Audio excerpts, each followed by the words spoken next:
بسم اللہ الرحمن الرحیم۔ السلام علیکم۔ محترم ناظرین، حضرت ابن عباس رضی اللہ تعالی عنہ فرماتے ہیں کہ قارون حضرت موسیٰ علیہ السلام کی برادری سے تھا۔ ان کا چچا زاد بھائی تھا۔ دنیاوی علوم میں بہت ترقی کی تھی۔ حضرت موسیٰ علیہ السلام پر حسد کرتا تھا۔ حضرت موسیٰ علیہ السلام نے اس سے فرمایا کہ اللہ تعالیٰ نے مجھے تم سے زکوٰۃ وصول کرنے کا حکم دیا ہے۔ اس نے زکوٰۃ دینے سے انکار کر دیا اور لوگوں سے کہنے لگا کہ موسیٰ علیہ السلام اس نام سے تمہارے مالوں کو کھانا چاہتا ہے۔ اس نے نماز کا حکم کیا، تم نے برداشت کیا۔ اس نے اور احکام جاری کیے جن کو تم برداشت کرتے رہے۔ اب وہ تمہیں زکوٰۃ کا حکم دیتا ہے، اس کو بھی برداشت کرو۔ لوگوں نے کہا یہ ہم سے برداشت نہیں ہوتا، تم ہی کوئی ترکیب بتاؤ۔ اس نے کہا میں نے یہ سوچا ہے کہ کسی فاحشہ عورت کو اس پر راضی کیا جائے جو حضرت موسیٰ علیہ السلام پر اس کی تہمت لگائے کہ وہ مجھ سے زنا کرنا چاہتے ہیں۔ لوگوں نے ایک فاحشہ عورت کو بہت کچھ انعام کا وعدہ کر کے اس پر راضی کر لیا کہ وہ حضرت موسیٰ علیہ السلام پر یہ الزام لگائے۔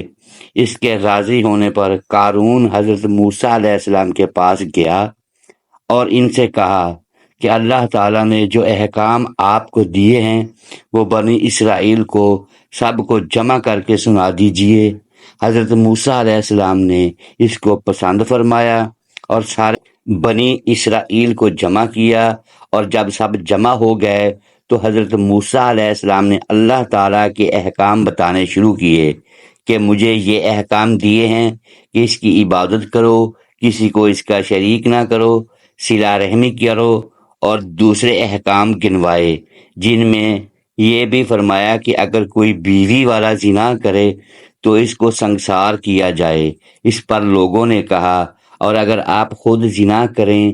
حضرت موسیٰ علیہ السلام نے فرمایا اگر میں زنا کروں تو مجھے بھی سنسار کیا جائے۔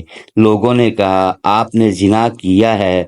حضرت موسیٰ علیہ السلام نے تعجب سے فرمایا کہ میں نے؟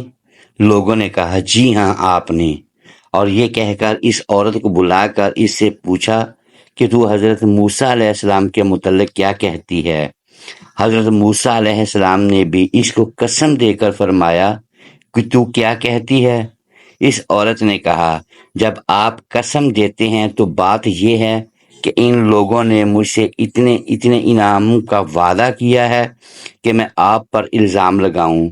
آپ اس الزام سے بالکل بری ہیں۔ یہ سن کر حضرت موسیٰ علیہ السلام روتے ہوئے سجدہ میں گر گئے۔ اللہ تعالیٰ کی طرف سے سجدے ہی میں وحی آئی کہ رونے کی کیا ضرورت ہے؟ تمہیں ان لوگوں کو سزا دینے کے لیے ہم نے زمین پر تسلط دے دیا، تم جو چاہو ان کے متعلق زمین کو حکم دو۔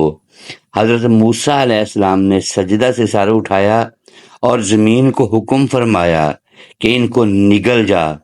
اس نے ایڑیوں تک نگلا تھا کہ وہ عاجزی سے حضرت موسیٰ علیہ السلام کو پکارنے لگے۔ حضرت موسیٰ علیہ السلام نے پھر حکم فرمایا ان کو دھنسا دے، حتیٰ کہ وہ لوگ گردن تک دھنس گئے۔ پھر بہت زور سے وہ حضرت موسیٰ علیہ السلام کو پکارتے رہے۔ حضرت موسیٰ نے پھر زمین کو یہی فرمایا کہ ان کو لے لے۔ وہ سب کو نگل گئی۔